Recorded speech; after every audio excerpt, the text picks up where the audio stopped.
제2의 청담동 술집 사건. 이화영의 검찰 여러 회하고 술 마구 먹어서 얼굴 시뻘게 해가지고 밤늦게 갔다고 했는데 요게 말짱 거짓말일 가능성으로 지금 드러나고 있다는 건 아니겠습니까? 가능성이 아니라 거짓말이죠. 그렇죠. 거짓말이죠. 자, 거짓말인 건 뭐 다 아는데, 네. 청담동 말씀하셨지만, 청담동은 사실 누가 어떻게 이겼습니까? 이기고 지고가 아니라 사실은 그냥 상처만 입은 걸로 끝났어요. 김우겸을 뭐 그 명예훼손으로 고발했지만 그러나 재판으로 계속 연결되지도 않았고요. 그렇죠, 예. 그런데 저들은 그러니까 그 민주당이나 김우겸이나 이재명은 굉장히 큰 성과를 얻었거든요. 한 1개월을 그 이슈로 그냥 덮어버렸어요. 그렇죠, 예. 그러니까 이게 뭐냐면 이겁니다. 그러니까 프레임전이에요. 프레임을 딱 걸어놓고 그것으로서 그냥 계속 소비만 하면 끝나는 거거든요. 그래서 한동훈이 이 이미지만 이제 딱 그렇게 만들어 놓으면 돼요. 그렇죠, 예. 이것도 사실 그러니까 우리가 계속 이제 검찰이 이 증거를 내놓기 시작합니다. 뭐 다 지난주에 보셨겠지만 민주당이 내놔라고 했잖아요. 예, 민주당이 CCTV하고 출입국 하는 거 다 내놔라고 하니까 검찰이 예. 다 내버렸어. 출정일지 내놓고 보내버렸어요. 이게 그렇죠. 어떻게 된 거죠? 그러니까 출정일지 내놔라, 뭐 CCTV 내놔라. 근데 CCTV는 없고요. 없죠. 한 달 30일 동안 넘어버렸는데. 있고요. 예. 그 다음에 두 가지를 더 내놨습니다. 출정일지 그래갖고 이 사람들이 이야기하는 날짜들을 전부 다 예. 그 출정일지 내놓은 거예요. 6월 28일, 7월 3일, 7월 5일, 6월 30일까지 4개의 날짜에 출정일지 전부 다 공개해버렸습니다. 그러니까 이제 또 이렇게 얘기합니다. 조사실, 그러니까 창고가 아니라 조사실인데 조사실에는 거울이 조그맣고 뭐 사각지대가 있고 그래서 못 본다. 그러니까 또 그 거울까지 다 안에 그냥 유리병, 유리창. 유리창까지 유리창이 전부 다 뭔데요? 공개를 예. 했죠. 자, 해도 계속 이슈를 제기하는 거예요. 네. 끊임없이. 그래갖고 저들은 이거를 소비만 하면 되는 그렇죠. 거거든요. 네. 그래 이미지만 이렇게 만들어버리면 나중에 이 전략은 딱 한 가지예요. 이재명에게 기소를 가거나 재판을 안 가게 하거나 늘어뜨리거나 그렇죠. 아니면 이미지를 그렇죠. 이것 자체는 술자리 회유 사건이다. 조작 사건이다. 그렇죠. 그런데 우리 야당 대표를 지금 잡아놓기 기소하려고 위해서 이렇게 공작하고 하고 있다. 이런 나는 거죠. 이미지만 남기면 되는 그렇죠. 거거든요. 결국 그 거짓말하는 사람들의 전형적인 모습이 뭐죠? 말바꾸기 아닙니까? 네네. 말바꾸기. 그렇죠. 처음에 했던 말과 네. 이화영이 검찰이 객관적 물증을 내놓을 때마다 말이 이화영의 말과 이화영의 변호사의 말이 계속 바뀌었다는데 도대체 어떻게 된 거죠? 그렇죠. 그러니까 한두 가지가 아니죠. 기억하시겠지만 이게 날짜, 그다음에 공간, 그다음에 내용 이 세 가지가 달라졌습니다. 참 다 달라졌죠. 날짜는 네. 처음에 6월 30날이라고 했어요. 왜냐면 6월 30날 불렀으니까. 그렇죠. 그리고 직후에 했다고 했습니다. 그러니까 이건 피의자 신문 줘서 다 받고 나서 직후에 했다. 직후했다. 이건 유튜브에 나가서 또 김강민 변호사라는 사람이 얘기했어요. 그렇죠. 6월 30일 직후다. 그러니까 잠시만요. 예. 김광인 변호사가 누구죠? 김강민 변호사는 경기도 의원인데 민주당 출신 경기도 의원 아닙니까? 민주당 예. 쪽 의원입니다. 예. 그러니까 자기가 정파적 어떤 이해관계가 예. 완전히 똘똘 뭉친 사람이라고 할 수가 있죠. 그러니까 유튜브에 나와갖고 6월 30일 직후다라고 얘기했잖아요. 그러니까 6월 30일에 대한 검찰이 딱 얘기를 합니다. 야, 6월 30일 날은 이렇게 했거든. 나중에 그거 다 말씀드릴게요. 출정일지로. 그랬더니 날짜를 또 나 6월 30일 직후라고 얘기했지. 그 직후가 그날이라고 얘기한 거 아니야. 그 다음날 네. 다 직후잖아 하면서 이번에는 7월 3일경이 유력하다고 얘기합니다. 그러니까 아예 7월 3일부터 다 얘기해요. 그러니까 또 날짜를 또 계속 흐립니다. 그래서 7월 5일까지 얘기합니다. 그렇죠. 그럼 7월 5일은 날짜가 다르잖니? 해서 날짜를 계속 변경하는 거예요. 네. 일관성이 없잖아요. 그렇죠. 두 번째는 공간입니다. 공간. 처음에는 창고라고 했어요. 1313호 검사실 앞에 있는 1315호 앞에 창고라고 붙어 있었다. 창고라고 붙어 있었다. 그래갖고 창고, 그러니까 이 4월 4일 날 이화영 진술이에요. 이건 그렇죠. 1313호 검사실 바로 앞에 방에 창고라고 붙은 세미나실. 그때 이렇게 얘기합니다. 이 세미나실 그렇죠. 말씀드릴게요. 네. 굉장히 중요한 말이에요. 세미나실이라고 아이고, 얘기합니다. 인간아. 그래갖고 그 세미나실에서 쌍방울 직원이 연어를 사갖고 와서 먹었다고 했어요. 없어요. 그러니까 이 창고에는 CCTV가 없다. 이렇게 검찰이 얘기하니까 또 말을 바꿉니다. 이번에 도면까지 그렸다는 그렇죠. 거예요. 그래갖고 그게 1313호가 아니라 1315호가 아니라 1313호실에 붙어 있는 조사실. 그 다음에 이쪽으로는 개인 휴게실. 그러니까 양쪽에 검사방, 검사 쉬는 방. 쉬는 방. 이 두 가지의 가능성을 또 제기를 합니다. 그러면서 이제 아까 말씀드렸듯이 그때마다 말이 달라져요. 이 조사실에 원래 사각지대가 있어서 교도관이 못 들어간다 했더니 이 유리창 엄청나게 커서 교도관 바깥에서 다 들여다볼 수 있고 이렇게 다 얘기를 합니다. 그러니까 이것도 역시 공간이 계속 바뀌잖아요. 그렇죠. 내용이 또 바뀝니다. 내용이 왜 바뀌냐면 4월 4일 날 진술할 때 검찰이 반대 신문을 합니다. 그러니까 이게 원래 이화영을 불러다 놓고 변호사가 유도하거든요. 그렇죠. 이렇게 검찰이 다 술을 다 했다. 맞죠. 그러니까 이제 기가 막힌 검찰이 왜냐하면 그때 처음 들은 얘기니까. 그렇죠. 이제 반대 신문을 시작하는데 술을 정말로 마셨어? 그랬더니 마셨다. 하얀 종이컵에 따라줘서 마셨다. 술이라는 거 어떻게 알았어? 그랬더니 입에 대니까 소주라는 걸 알았다. 술을 마셨으면 냄새가 날 텐데 교도관이 몰랐나? 그랬더니 그래서 한참 있다가 저녁 늦게 7시 훨씬 넘어서 진정되고 돌아갔다. 술은 누가 갖고 왔나 그랬더니 쌍방울서 신부라는 사람들이 있는데 김성태가 연어 먹고 싶다고 해서 연어 깔아놔서 구치소에서 먹을 수 없는 것들 육회 비빔밥도 있었다. 이렇게 얘기를 해요. 그러면서 이제 수원 검찰청 앞 삼거리에 있는 연어 전문점에 가서 시켰다 이런 얘기까지. 그건 이날 얘기하지 않고 변호사가 이틀 후에 얘기합니다. 최근에 얘기합니다. 자, 이 말이 내용이잖아요. 내용 또 바뀌었습니다. 또 바뀌었어. 자, 지금 그 변호사가 이 하얀 종이컵에 입에 댔는데 소주인 걸 알고 안 마셨다. 안 마셨다. 자, 지금 세 가지가 다 다른 게, 자, 가장 중요한 게 날짜인데, 아무리 그래도 날짜를 벌써 몇 번을 지금, 그렇죠. 세 번을 바꿔요, 날짜를. 자, 공간도 마찬가지입니다. 도면까지 그릴 수 있는 기억력을 가진 사람이 창고인지, 조사실인지, 휴게실인지를 구분을 못하고 계속 바꾼다? 이건 말이 안 돼요. 왜냐하면 우리가 기억을 하는 건 사실 내용만 기억을 하는 것이 아니라 공간 때문에 그 내용을 기억을 합니다. 그렇죠. 예를 들면 창고라면 창고 같은 어떤 분위기에서 술을 마셨다라는 그것 때문에 기억을 하는 것이고 조사실이라면 완전히 조사라는 다르잖아요. 그렇죠. 분위기도 다르고. 그렇죠. 그게 그리고 뭐 수십 년 된 것도 아니잖아요. 개인 휴게실이라는 건 소파나 간이 침대가 있어요. 그럼 세 공간의 특징이 완전히 다르잖아요. 다르죠. 근데 공간을 이런 식으로 바꾼다? 이건 말이 안 되고요. 마지막으로 술을 마셨다 안 마셨다라는 건 거짓말인 게 드러나잖아요. 한참 있다가 진정돼서 돌아왔다는 건 술을 마셨다라는 걸 내가 완전히 그냥 기억이 아니라 마셨다는 거잖아요. 남이 마신 걸 기억하는 게 아니라 내가 마신 행위잖아요. 그건 기억의 문제가 아니죠. 그렇죠?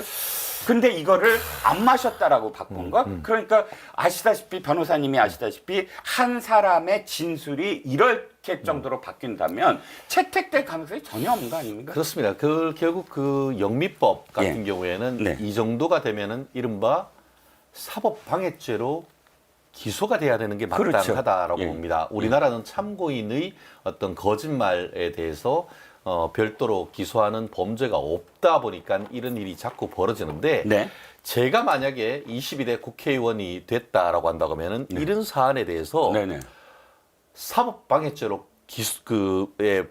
입법을 해야 되겠다라는 그런 생각이 참 드는데요. 그러면서 어떤 생각이 드냐면은 지금 그러면은 이런 사람들을 혼내줄 수 없냐? 재판에 넘겨줄 수 없냐? 했을 때 저는 검사 이 사건에 있는 담당 변호사하고 그 이화영이 불러가지고 다시 증인 신문을 좀 해야 될 것 같아요. 다시 증인 신문한다. 선서하고 진짜 당신이 그거 직접 들은 게 맞느냐? 진짜 그게 직접 해가지고 그걸 본 적이 있느냐라고 해가지고 증언을 하게 하는 것이 맞다고 저는 보고요.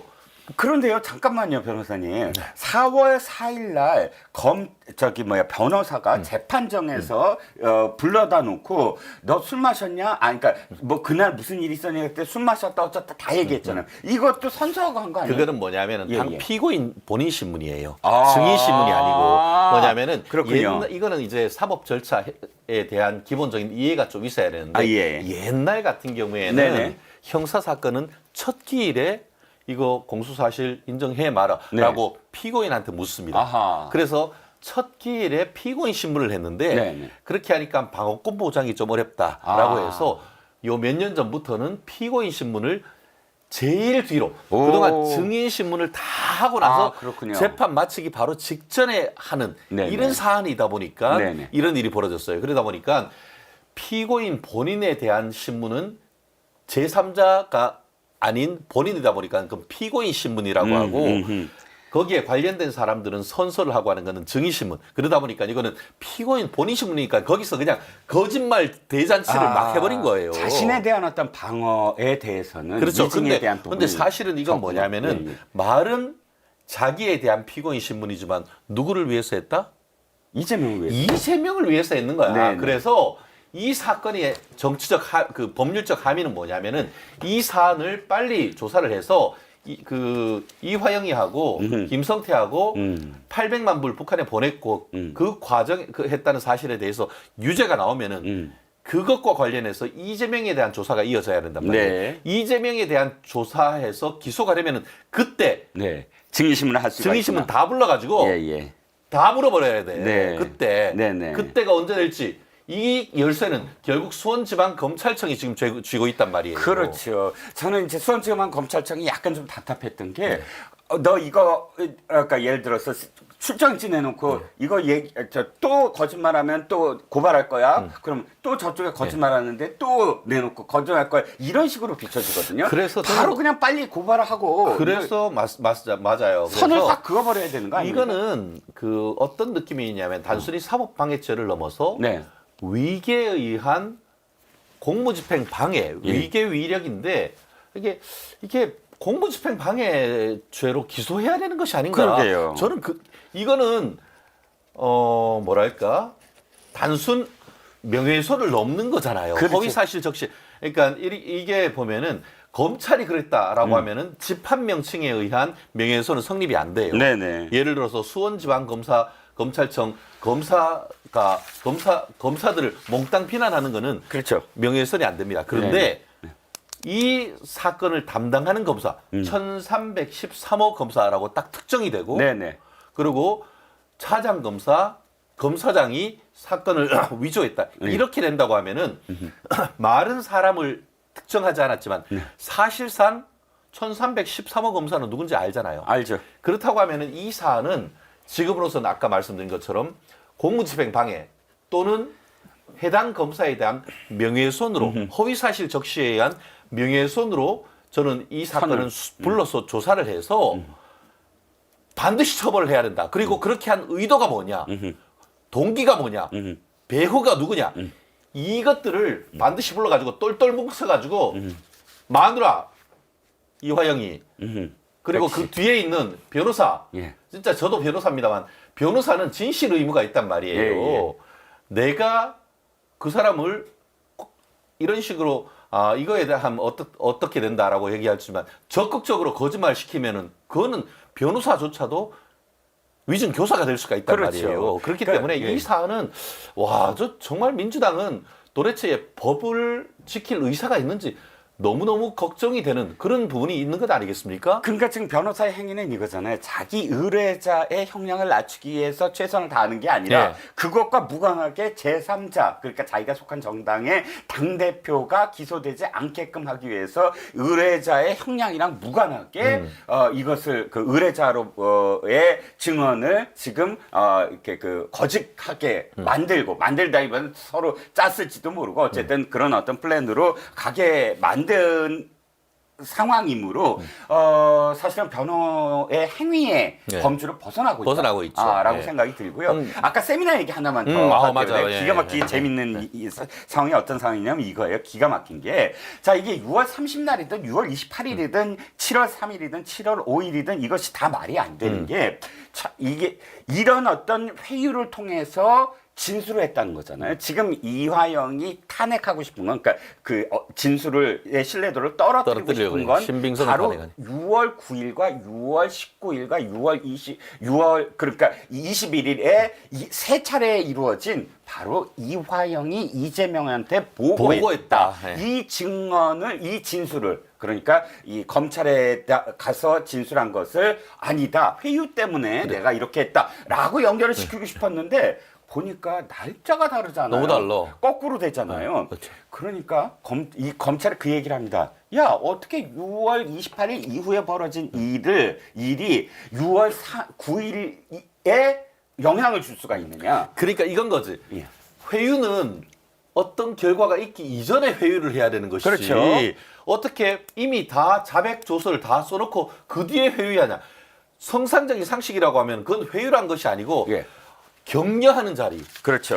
아유, 그동안 이렇게 우리한테 해줘가지고 예. 고맙다. 진짜 고맙다. 이런 것에 대해서 어떤 회유가 아니고 격려하고 고맙다라고 하는 사례하는 자리, 이렇게 표현해야 하는 거 아닙니까? 그런데 그러니까 검찰이 이렇게 지적을 하니까 저희도 이제 그 날짜를 지적을 하니까 이 변호사가 또 말을 바꿉니다. 어떻게 얘기하냐면, 봐라. 이 직접적으로 그 진술에 영향을 미친 게 아니고 이미 진술을 했는데 이 혹시나 그 진술에 대해서 부동의할까 봐. 그러니까 이 동의를 계속해서 유지를 해갖고 그게 채택이 돼야 되는데 채택 안 되게 이 이화영이 할까 봐 회유를 했다. 이렇게 얘기해요. 그렇죠. 그런데 제가 아까 뭐라 그랬습니까?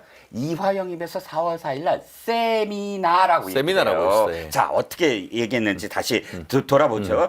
이재명을 엮기 위해서 이재명과 통화 한번 하지 않은 김성태가 이재명을 잘 아는 것처럼 했고 얼굴도 안 봤는데 방북 비용 500만 불을 대신 냈고 이를 보고했다는 식으로 진술했다고 회유를 하기 위해서 검찰에서 사실상 세미나를 했다. 세미나를 했다. 그날 세미나실에서 술 먹이고 연어를 먹이면서 세미나를 했다는 거예요. 말을 맞추기 위해서. 오마이뉴스가 그렇게 표현해요. 네, 오마이뉴스에서 세미나라고 제목을 달아요. 4월 5일 날, 4월 4일 날 재판 기사를 쓰면서. 그래갖고 오마이가 이렇게 기사를 씁니다. 이화영 증언의 취지는 이런 과정을 통해서 허위 진술을 했다라는 것을 밝히기 위함이다. 그렇죠. 이렇게 얘기해요. 그러니까 그 4월 5일 날에 진술을 쭉 들어보면 이화영은 나는 세미나를 해서 술을 먹으면서 왜? 진술을 하기 위해서. 이렇게 되는 거예요. 그러니까 참 얘네는 법이 없는 무도하다라는 얘기를 할 수밖에 없는 그런 상황인 것 같은데요. 그렇죠. 사실 지금 한동훈 그 당시 법무부 장관은 이런 그런 행태에 대해서 권력을 악용한 최악의 사법방해다 이렇게 표현을 했습니다. 결국 어떻습니까? 최후 진술을 하면서 내가 무죄다라고 하지 않고 이재명은 무죄야.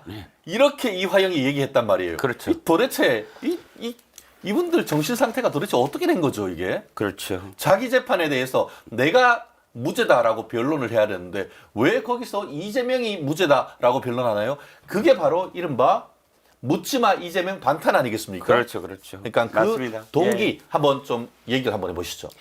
어쨌든 이 가장 중요한 게 이겁니다.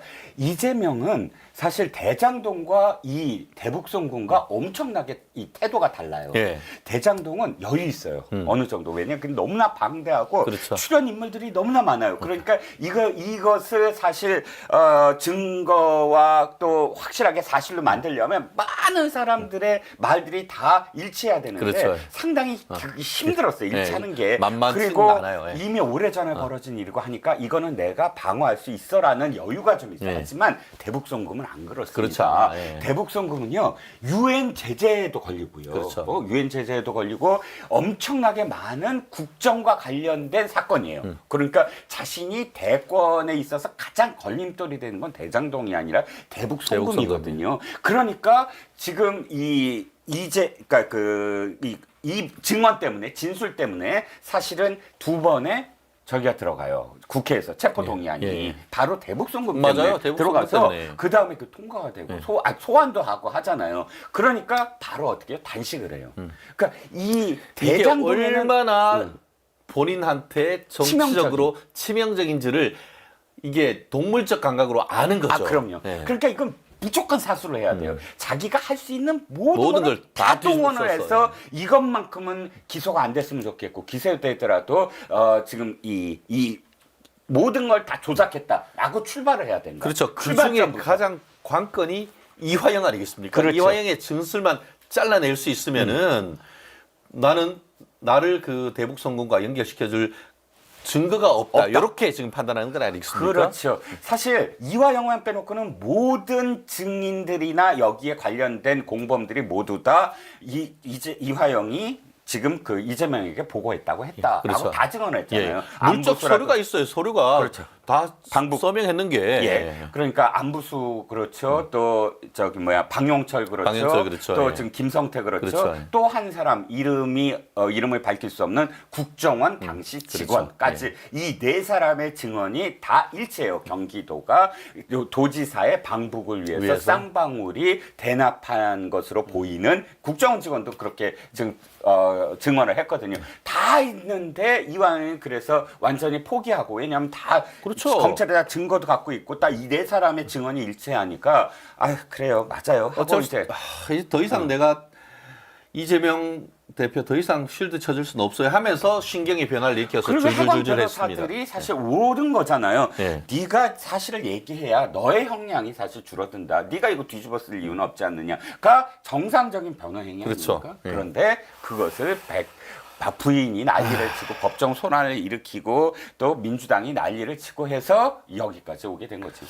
그렇습니다. 결국 수원지방검찰청 검사님들 힘내시고 좌고우면하지 않고 이재명이 경부선 라인 타고 수원지방검찰청 가서 수원지방검찰청이 지금 어딘지 아시죠? 광교 호수 앞에 있어요. 아 그렇군요. 뷰가 끝내줍니다. 예. 거기 가서 좀 조사받는 모습 우리가 빠른 시간 내에 좀 보고 싶습니다. 그렇지 않습니까? 강하게 나가셔야 될 것 같아요. 예, 왜냐하면 우리 그러면 끌려다니면 안 될 것 그렇죠. 같아요. 우리 여기서 수원지검 화이팅 한번 해주시죠. 수원지검 화이팅! 파이팅! 예. 좋습니다. 그래요. 이거 좀 이 산 진짜 이재명이 좀 잡아 넣어야 우리 국민들 좀 속 시원해지고 그래야 지금 사법부 정의가 바로 서는 것 아니겠습니까? 민주주의도 중요합니다만 법치주의 가장 또 중요한 헌법의 가치다라는 것을 다시 새기는 아침인 것 같습니다.